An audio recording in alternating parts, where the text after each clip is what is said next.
Welcome to Lifesaver Academy in Physician Hub. Today, we're going to break down exactly how you can transform from just a helpless bystander into a totally capable first responder during an asthma emergency. Seriously, we're talking about the exact human-to-human steps you need to take when things go wrong. Let's get right into it. So, I want you to picture this. You're just sitting there right next to someone. Maybe it's a friend, maybe it's a total stranger, and suddenly they literally can't breathe. Their chest is just heaving. You can see the panic setting in and time is absolutely ticking. Would you know what to do in a life-threatening emergency like this? Knowing the precise physical actions to take as well, it's basically everything. You have to act incredibly fast, but you also have to stay super calm. Okay, let's look at the protocol. We're diving into a complete visual guide that maps out the exact sequence needed to save a life. And what makes this so effective is that it's not just some abstract medical theory. It's a literal instruction manual for your hands, your voice, and your physical presence. When every single second counts, right? So before we can jump in and help, we have to actually recognize the danger. You want to start by scanning the person's physical form for immediate red flags. Are they visibly struggling to get air? Listen to them for a second. Are they unable to even string a full sentence together because they're gasping, and this is crucial? Check their skin. Are their lips or fingers turning blue? And if you see that, it's a massive indicator that oxygen is just not circulating through their body the way it's supposed to. You also really need to watch their overall body language. Are they showing signs of severe crushing exhaustion? Like, are they suddenly getting drowsy or looking like they might just collapse right then and there? If they can still nod, ask them, is this their first severe attack, or find out if they've already tried using their inhaler and it's just not working. Taking just a few seconds to assess these escalating signs tells you exactly how fast you need to ramp up your own response. So here is the absolute golden rule. If you see even one of these severe physical signs, do not wait. Call your local emergency services immediately. Honestly, this is never a wait and see kind of situation when a person's airway is tightening up that fast. Time is your absolute worst enemy.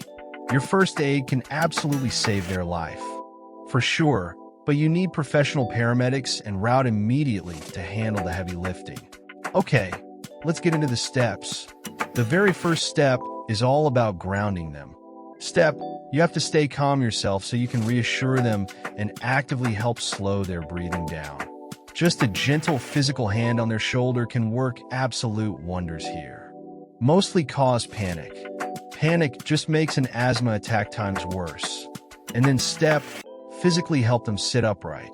You aren't just barking orders at them.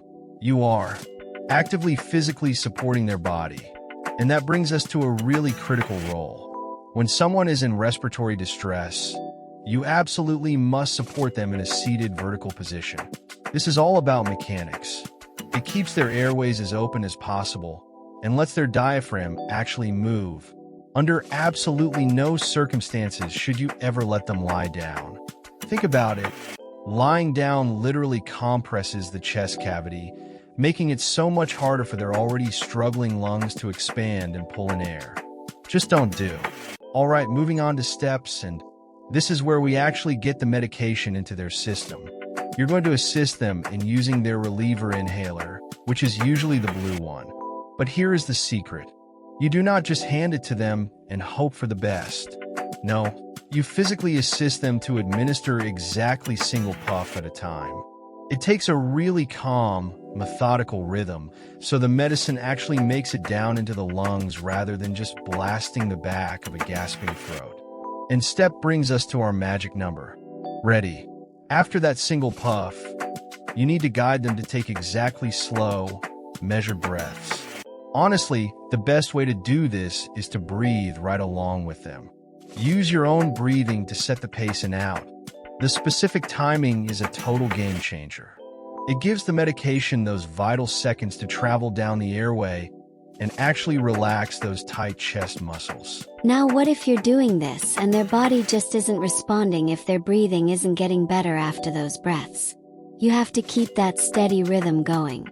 Give them one puff every 2 seconds, repeating those slow breaths every single time. You can do this up to a maximum of puffs while you wait for the ambulance. In this moment, you are essentially acting as their human metronome, right? Just keeping their bodies steady and medicated until the pros arrive. Finally, we hit step. This step reminds us to use a spacer device if you actually happen to have one on hand. It's a really simple little add-on, but man, it completely transforms how the rescue inhaler works. So what is it? A spacer might look like just a basic plastic tube, but it physically optimizes the entire delivery system. Instead of the medicine spraying super fast and just hitting the back of the mouth, the spacer catches and suspends the mist. This means the person can inhale it deeply, Italy straight down into their struggling lungs, which is exactly where it's desperately needed. Let's just take a quick step back and look at the big picture here. You are basically running tracks at the exact same time during this emergency. While you're diligently guiding their physical form through these 5 steps, keeping them upright, pacing their breath, doing the puffs, you also have to constantly monitor them for those severe warning signs we talked about earlier. If they aren't improving, you escalate straight to emergency services. No hesitation if you only remember one thing from this. Burn this into your memory. Act fast. Stay calm. Your action can save a life. Look, the person having the attack is utterly terrified. Their own body is failing them.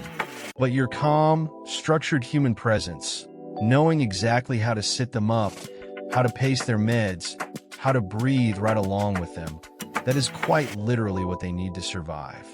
And that brings us to the end of our explainer. We've walked through the physical signs of distress and the exact human-to-human steps you need to take to intervene. So I want to leave you with a question. The next time someone sitting next to you starts struggling for air, will you have this checklist locked into your muscle memory? Will you be ready to step up, step in, and be the calm hero they so desperately need? Think about it. Thanks for watching.